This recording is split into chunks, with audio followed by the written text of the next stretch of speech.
Hello and welcome to Norwood News. Today is Friday, October 4th, and I'm Krista McDonald. It's great to have you with us as we end another week here in Norwood. This week on Norwood News, we have a rockin' living local. We learn about a community health survey. But first, Breast Cancer Awareness Month is an international health campaign that takes place every October to raise awareness about breast cancer. For the past few years, the NHS field hockey team has held a pink out night to kick off October and raise awareness for breast cancer. Senior Captain Ava O'Neill explains how this night was much bigger than a field hockey game. I'm really glad that everyone came out, showed up and played, because tonight was a little bit more about our own personal record and our personal motive. It was just a good way to get the community together, and we were playing for something bigger than field hockey, and it felt good to get a win on our home turf, especially during youth night too, and pink night just was I think we're all really grateful that everyone came out and supported us as well. I just want to give a shout out to the Norwood Youth Field Hockey Program in that community, because not only are they bringing so many kids into our program, but they're bringing their families, and just the fact that they could all bring up their families to come support. We have our bake sale too as well. All that money is going to a good cause, so it's just a shout out to our community and supporting each other, because all the donations today are going to a family who has been affected by breast cancer. With the state presidential election on the horizon, there are key dates and deadlines for people to be aware of before Election Day on November 5th. With the state presidential election approaching, there is important info to take note of. The deadline to register to vote for the state presidential election is Saturday, October 26th from 9 a.m. to 5 p.m. The deadline for applying for a vote-by-mail application or absentee ballot application to be mailed is Tuesday, October 29th. The deadline to vote absentee in person is Monday, November 4th by 12 p.m. Early voting hours will take place at Memorial Hall of the Town Hall on Saturday, October 19th from 8 a.m. to 2 p.m., Monday, October 21st through Friday, October 25th from 8:30 a.m. to 12:30 p.m., Saturday, October 26th from 9 a.m. to 5 p.m., which is also the last day to register to vote, Monday, October 28th to Thursday, October 31st from 8:30 a.m. to 3:30 p.m., and lastly, Friday, November 1st from 8:30 a.m. to 12:30 p.m.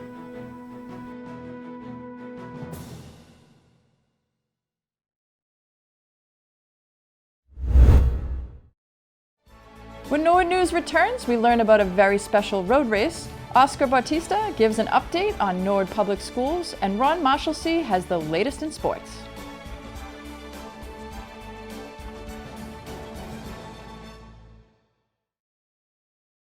Hi there, my name is John Martin, and I'm the superintendent at Norfolk County Agricultural High School. And I want to take this opportunity to say congratulations to Norwood Community Media on their 20th anniversary. I'm just starting my 4th year here at the Aggie, so I've got 3 graduations in the rearview mirror, and Norwood Community Media has been here for each one of them. And I can tell you, they have done a bang-up job. Really happy to have them on our team. Looking forward to maintaining our relationship with these guys. So again, congratulations. Look forward to working with you guys in the future.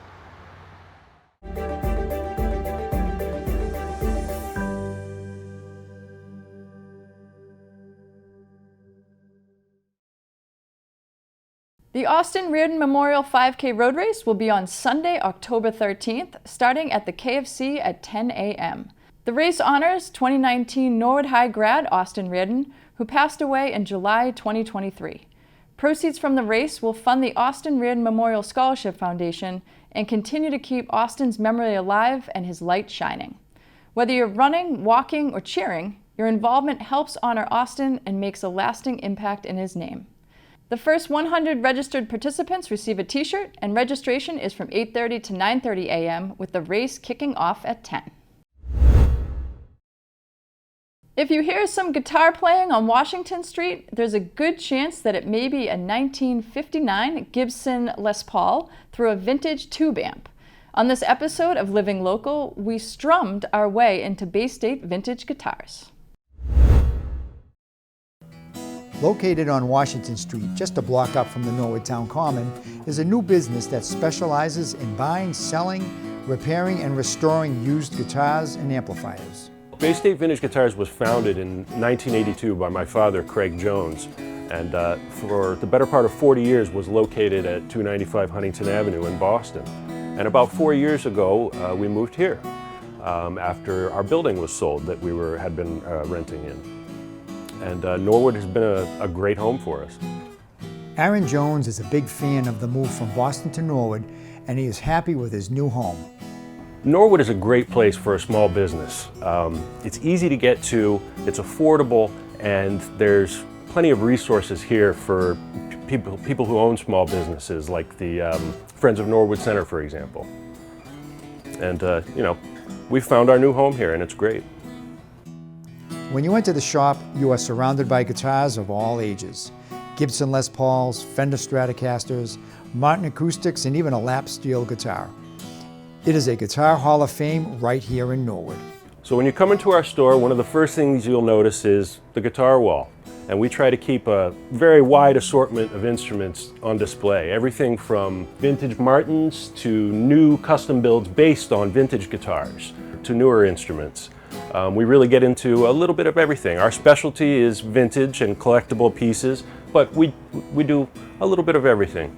Our customers range from beginning guitarists all the way up to touring professional musicians, and we provide sales and service on instruments and amplifiers.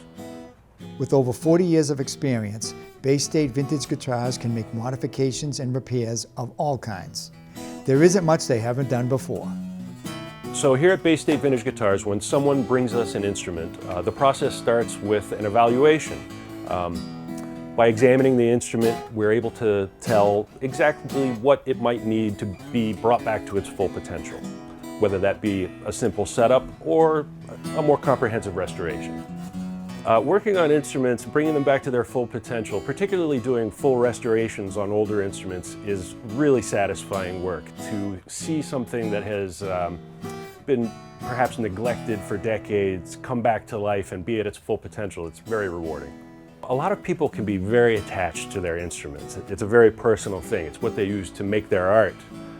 So when someone brings their instrument to us for some sort of service and they entrust it to us, we try to treat it as if it's our very own, you know? We try to give them the best service we possibly can.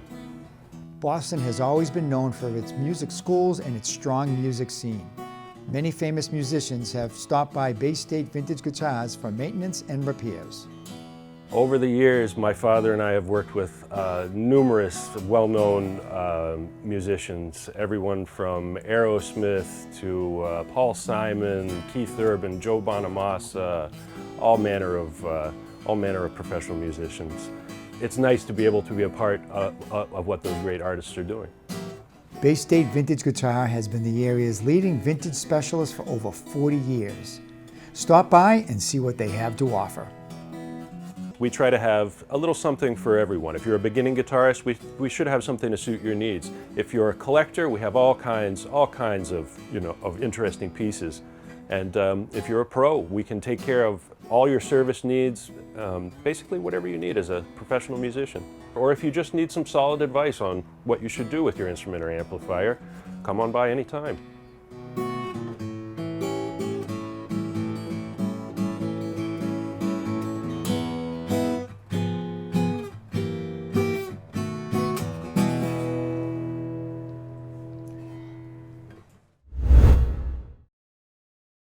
Now we're going to toss it over to Oscar Batista for the latest in school news.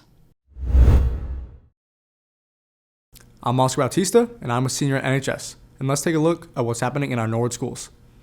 In Norwood High news, on Thursday there was a student involvement fair with over 25 tables.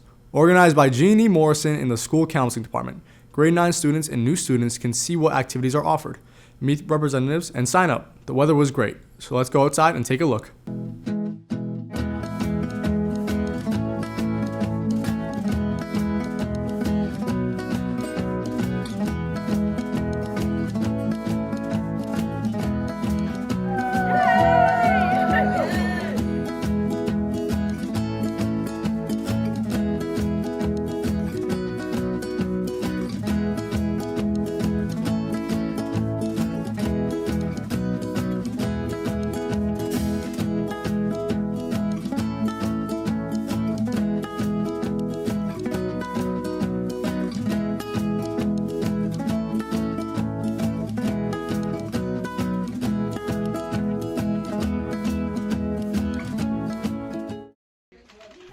At the Coakley Middle School, Mrs. Aroni's 8th grade Spanish class got cooperative and competitive with the game Rinde en Seis, Surrender on 6.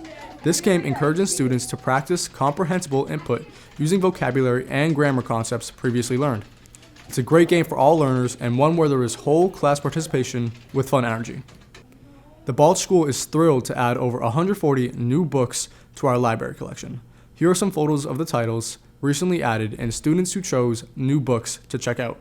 It is so great to see students selecting and reading the Balch library books.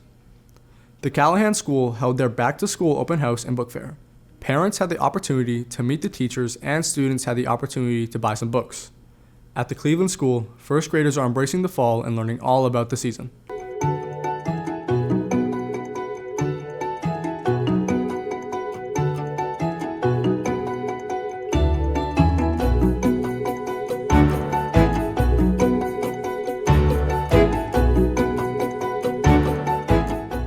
At the Oldham School, the second grade explored different materials in science. In this Mad Hatter lesson, students explore the different properties of materials used for clothing, such as texture, flexibility, and absorbency. In the activity Mad Hatter, students use this information to design and build a hat that protects them from the sun. Let's look at their wonderful creations.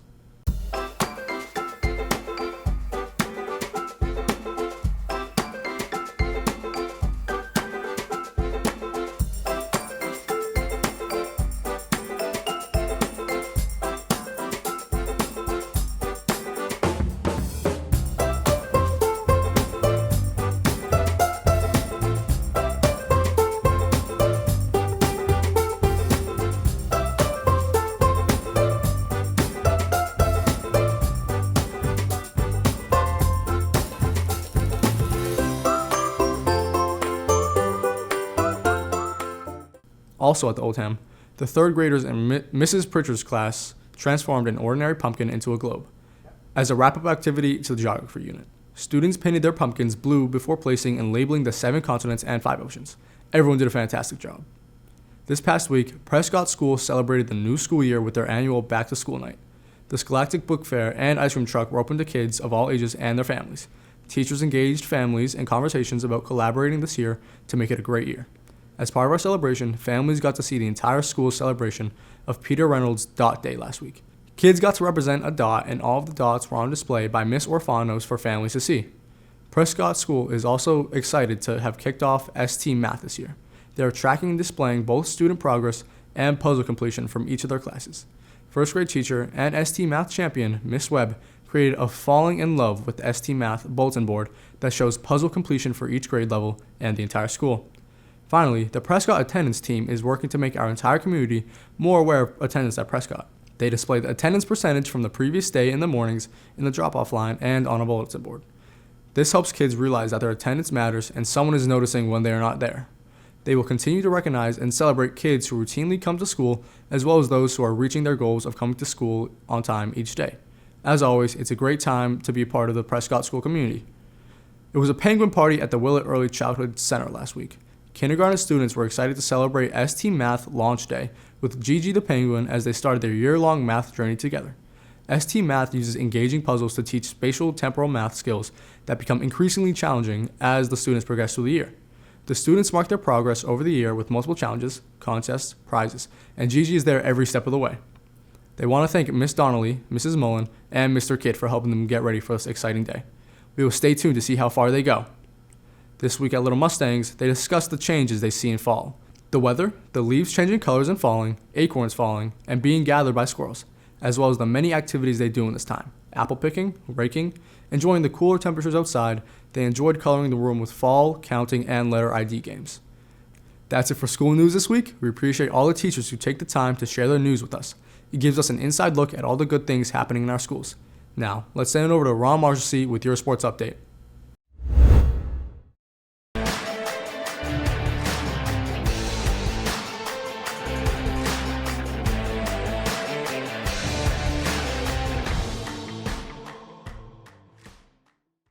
I'm Ron Marshalsea, and this is your Sports Update. The football team went to Shawsheen Tech last Friday, but had a tough loss to the Rams. Sam Larkey scored the lone touchdown for the Mustangs off a pass from Jack Dwyer. The Mustangs get a bit of a break as they won't play until next week when they host Ashland next Thursday night, which NCM will be live with only on the NCM Community Channel. Kickoff at 7 o'clock. The field hockey team suffered their first loss of the season at Walpole last Friday night, but they got right back in the win column with a 6-2 win over DS and a 3-0 win over Medway on their annual Pink Night. The 3 goals on Pink Night were scored by Bridget Connolly, Shay Larkey, and Emily Spadorsha. Ava O'Neill got her 4th shutout on the season, making it the first game this year that Medway hasn't scored a goal. Ava gave credit to the offense and the defense in our post-game interview after the big win. Honestly, I think today was like a phenomenal game just for everyone. Like, the offense really came out strong and they kind of controlled the game in the first half. I think they really were just played smart, and then especially our defense, like, I can't say enough about them. Like, Emily, Bridget, and Emma, like, they are the reason that I get shutouts. Like, they are a great line of defense, and I think that they're there to pick up the little mistakes, and they always do. And today it was a really good combination of offensively just pushing the ball, and then our defense just being able to pick up those little mistakes and then kind of set up the offense so that we could get those goals. The field hockey team wasn't the only ones with alternate jerseys for the night, as NCM got our own pink on with custom long sleeve shirts, courtesy of Day Street Sports. The golf team went to Weathervane Course to face Weymouth this past Tuesday but couldn't grab the win. Weymouth scores a little bit differently and the higher score wins. Tommy O'Brien shot a 35, Rocco Ferrioli shot a 39, and Seamus Connolly shot a 40. The team needed one more win to clinch the postseason, and they did just that against Holliston at home, 239-246. Tommy O'Brien shot a 34, Max Conley shot a 37, and Jacob Sheehan shot a 40. They are at Dedham, hosting Westwood and hosting Dedham for their last 3 regular season matchups. The boys soccer team couldn't grab wins over Medfield at home or over in Dover-Sherburne, but the quest for that elusive dub is over after 4 tough years. The boys got their first win on the year, which is also Coach John Lockhead's first career win as the boys soccer coach. They won 2-0 over Bellingham with junior captain John Lynch and freshman Thiago Silva burying the 2 goals for the Mustangs. Their next home matchup is on Tuesday the 8th at 4 o'clock against Medway. The girls soccer team had tough losses to Medfield last Friday and DS on Tuesday. Their next home match will be against Millis on the 10th at 4 o'clock. Both cross-country teams don't run again until they host Westwood down at the Coakley on October 9th at 4:30. The volleyball team took down Medway this past Monday after getting the big 3-0 win over the other Mustangs. Colleen Brady set the tone early against Medway with her serve. The Mustangs couldn't get it done against Millis, but juniors Abby Curran and Isabella Morgan played all-around excellent volleyball for Norwood. They are at Hopkinton on the 7th at 6:30. And that is all I have for this sports update. I'm Ron Marshalsea, and Norwood News will be right back after this break. Hi, I'm Colleen Padden, and on behalf of everyone here at Lewis's, I'd like to say thank you to Norwood Community Media. While you're here enjoying your favorite meal, you can watch all your favorite Mustang sports. I would like to thank Norwood Community Media for, once again, 20 years of all things Norwood.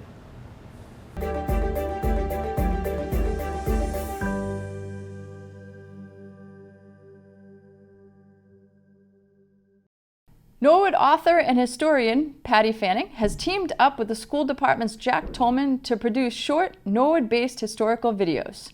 Julie Kerr, a 3rd grade teacher at the Balch School, was part of the project. The goal is to share them as part of the history curriculum with all the 3rd graders now and for years to come. NCM is sharing them with the community by including them in Norwood News and will continue broadcasting them. Let's learn about Reverend Thomas Balch.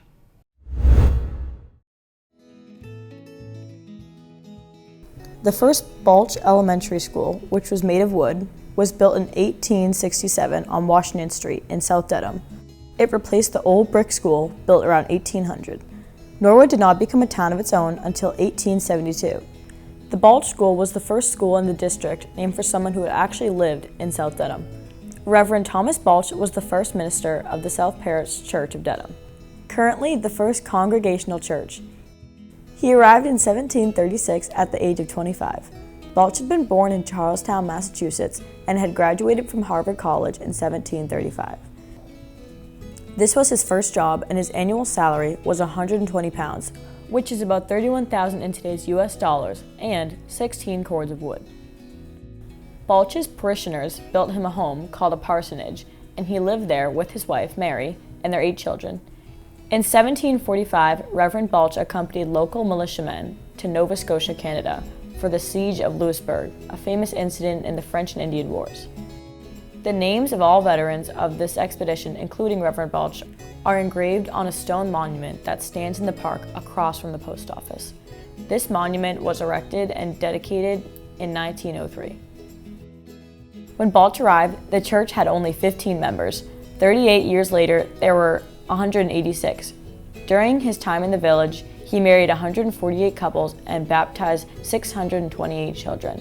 He was beloved by his congregation and a true leader of the small South Dedham village. Thomas Balch died in 1774. The first Balch school served South Norwood children from 1867 until 1913, when the current school building was constructed. It was built behind the original schoolhouse, which was then torn down, leaving a large front lawn. In 1923, an 8-room addition and a large playground, the Charles W. Eliot Park, were constructed. A second wing containing kitchen facilities, a gymnasium and conference rooms, and the Nicholas Abdallah Auditorium was added in 1966.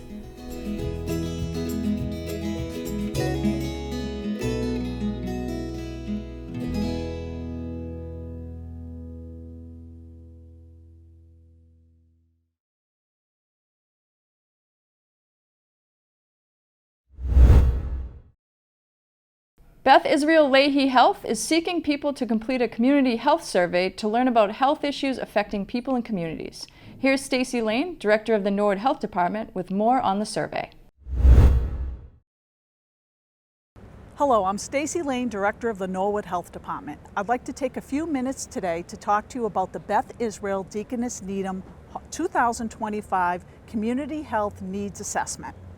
Every 3 years, Beth Israel Deaconess Needham Hospital surveys the community to determine its current health needs and any unmet needs. The last CHNR, the Community Health Needs Assessment, is also called the CHNR. So the last CHNR was done in 2022. At that time, we found 4 priority areas in the community. One of them was transportation, actually transportation to out-of-town medical appointments due to the closure of Norwood Hospital.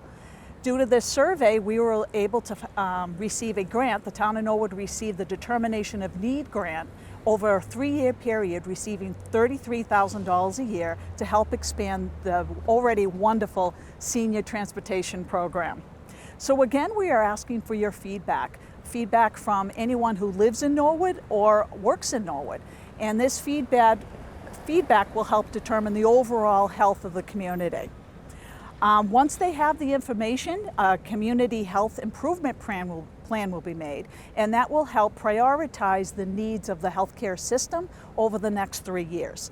So the surveys are really easy. They are less than 15 minutes to take, and they are available until November 1st. And the link is on the town website and also on the health department page. If anyone needs it done, if anyone would like to take the survey in paper, they can call the health department at 781-762-1240. It is also available in numerous languages. So it is really important that the information we receive from this survey really helps improve the health and well-being of the town of Norwood and the Norwood residents. So again, I thank you, and stay healthy, Norwood. Well, that's all for Norwood News. To stay up to date with Norwood Community Media, follow us on Facebook, Twitter, and Instagram. As always, thank you so much for watching. Have a great weekend.